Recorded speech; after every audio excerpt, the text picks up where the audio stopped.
Ever notice how, like, when you start spending time with someone new, Mm. you suddenly find yourself, like, repeating their favorite phrases Mm-hmm. or craving their go-to foods, Yeah. even, like, mirroring their little habits? Oh, yeah?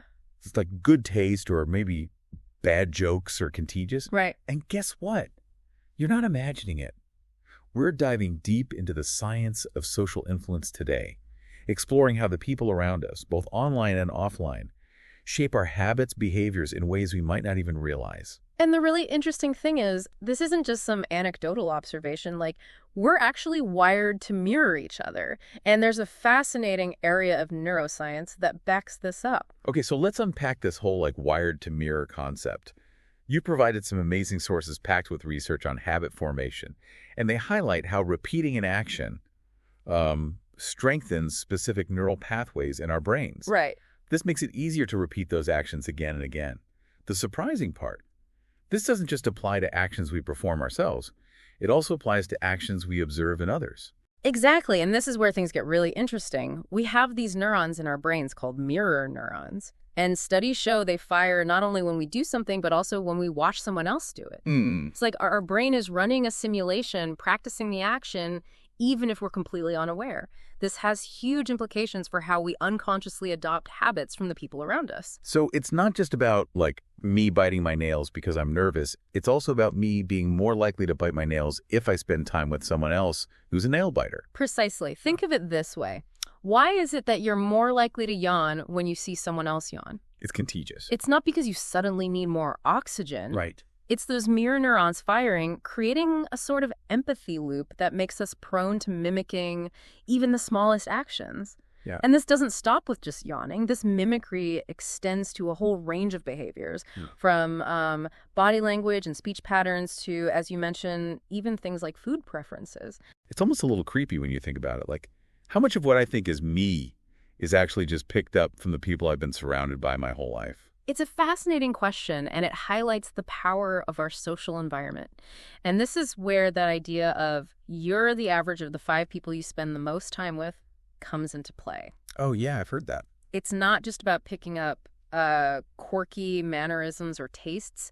It's about absorbing both the positive and negative traits of those in our immediate social circle. So if I'm constantly surrounded by go-getters, ambitious types, that energy is going to rub off on me, just like if I'm hanging out with folks who are, like, content with the status quo. It's not a guaranteed formula, but yeah, that's the general idea. And this influence, as you might imagine, has a significant impact on our habits. So let's talk about the nitty-gritty of those habits. Yeah. We've all heard the phrase social conformity, but what does that really mean in the context of, say, our everyday lives?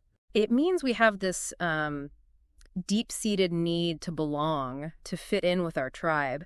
And that can lead us to adapt to the norms of the group, sometimes even at the expense of our own preferences. And your research backs this up. Absolutely. One of the sources you shared cited a study where participants knowingly gave wrong answers to a simple visual test, just to conform with the group, even when the group's answer was obviously incorrect. Wow. Talk about peer pressure. It's more than just peer pressure. It's about our brains seeking safety in numbers, in blending in.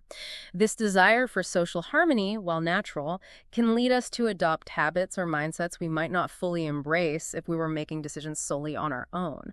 One of the sources used a really relatable example: complaining.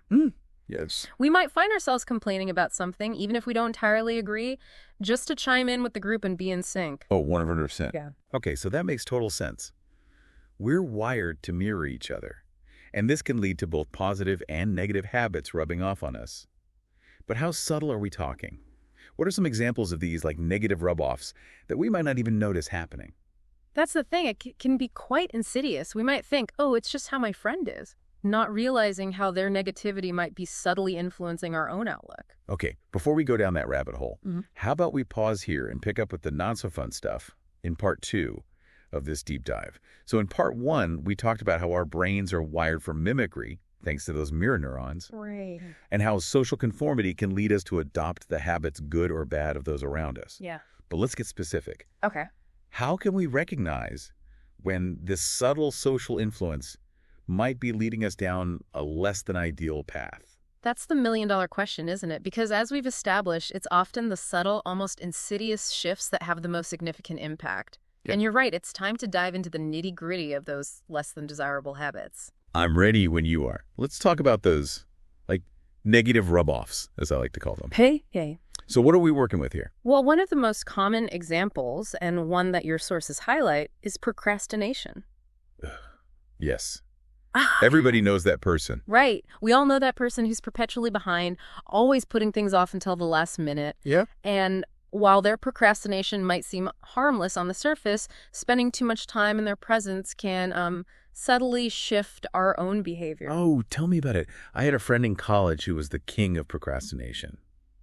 I swear, just being around him made me want to put off every assignment and responsibility I had. It's not just you. Studies have shown that when we observe others procrastinating, particularly if it's someone we see as similar to ourselves, our brains start to perceive it as more acceptable, even desirable behavior. Interesting. It's like our brain starts thinking, well, if they can get away with it, maybe I can too. Right. And suddenly that deadline doesn't seem so pressing. That's so true. Yeah. And our sources don't stop at procrastination. They also mention a whole host of other, like, contagious negativity things, like gossip, a lack of ambition, or just an overall cynical outlook on life. Yeah. It's easy to dismiss it as just how they are, but over time, this kind of negativity can seep into our own thinking, whether we realize it or not. You're hitting on a crucial point. It's that slow drip, that gradual shift in our own internal dialogue that can be so hard to catch until we're already feeling its effects. We start making excuses for our own inaction, or we find ourselves focusing on the negative aspects of a situation instead of looking for solutions. It's like catching a cold, but for your attitude, you don't realize you're sick until you're already feeling run down. Precisely. And just like with a cold, prevention is key. Being aware of the potential for negative influence is the first step. So I'm going to pause you right there, because this is where I think it's important for our listeners to do a little self-reflection. As you're listening to this, take a moment to consider your own social circle. Are there people in your life, even those you love and care about, who might be unintentionally dragging you down? It's not about placing blame. It's about being honest with yourself and recognizing any patterns that might be holding you back from becoming the best version of yourself. That's such an important point. It's not about pointing fingers or cutting people out of our lives. It's about taking responsibility for our own well-being and making conscious choices about the energy we allow ourselves to be exposed to. And the good news is, just as negativity can be contagious, so can positivity. Exactly. We can intentionally cultivate a social environment that uplifts and inspires us. Exactly. We have the power to flip the script. So are you ready to ditch the doom and gloom and talk about solutions? You know I'm all about action. Give us the antidote to this negative rub-off epidemic. Let's talk about the power of actively choosing your circle of influence. Okay, break that down for us. Circle of influence. It sounds a little new agey, but I'm intrigued. It might sound a little woo-woo, but it's actually a powerful concept rooted in social psychology. Good. It's about recognizing that while we might not have complete control over everyone we encounter, we do have the power to choose who we allow into our inner circle, those individuals we spend the most time with, both in person and virtually. Right. And the key is to be intentional about who those people are.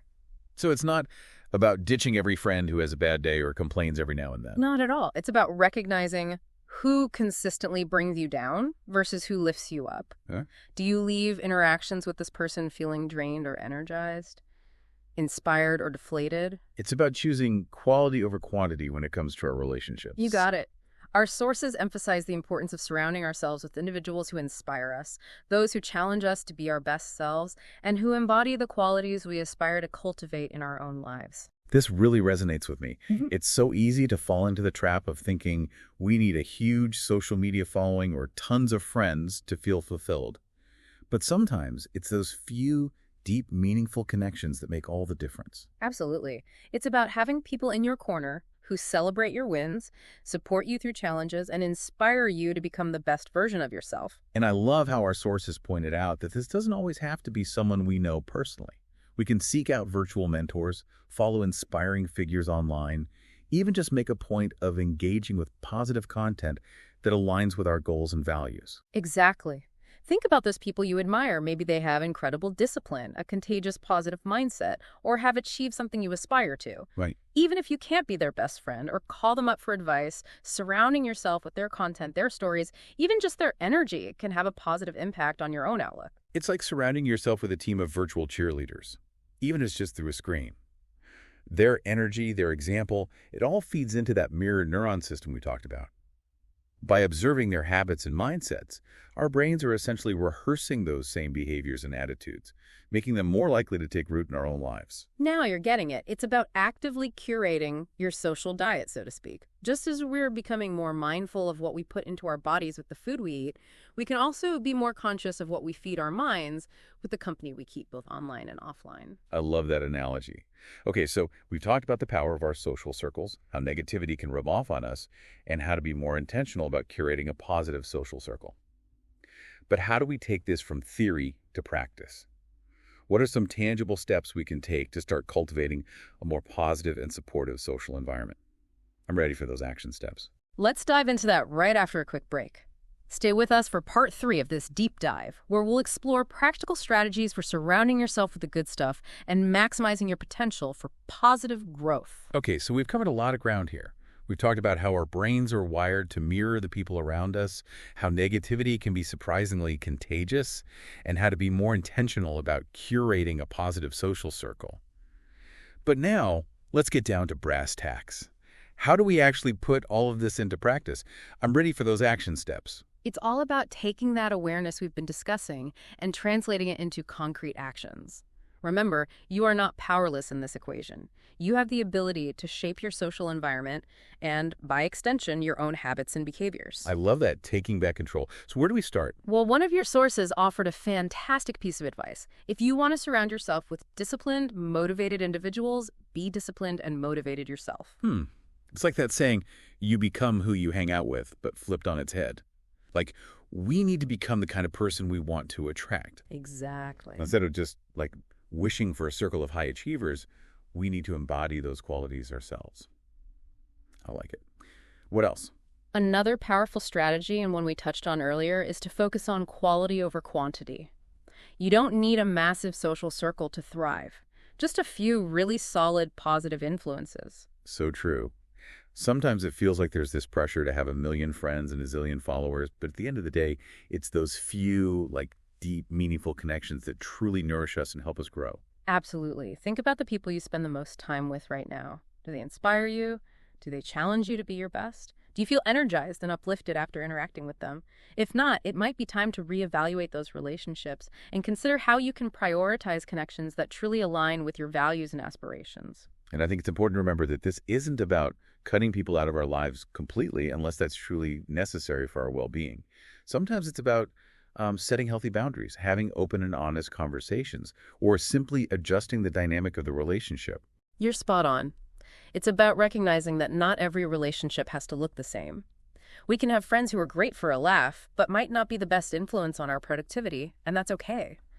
The key is to be mindful of these dynamics and make conscious choices about how we engage with different people in our lives. It's about creating a balanced and supportive ecosystem of relationships that nourishes our growth and well-being.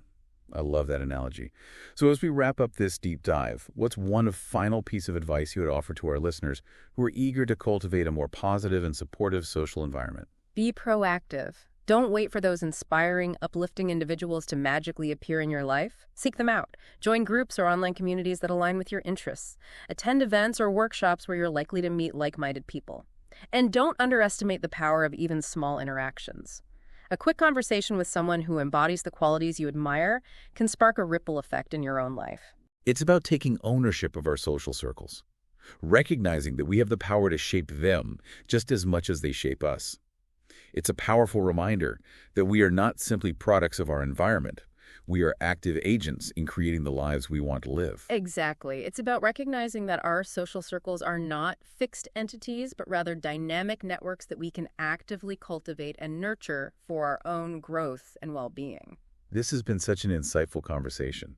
I feel like I have a whole new perspective on the power of my social circle, and more importantly, the power I have to shape that circle in a way that supports my goals and aspirations. I'm so glad to hear that. Remember, it's not just who you know, it's who you choose to surround yourself with that can make all the difference. We hope this deep dive has empowered you to take control of your social environment and surround yourself with people who inspire you to become the best version of yourself.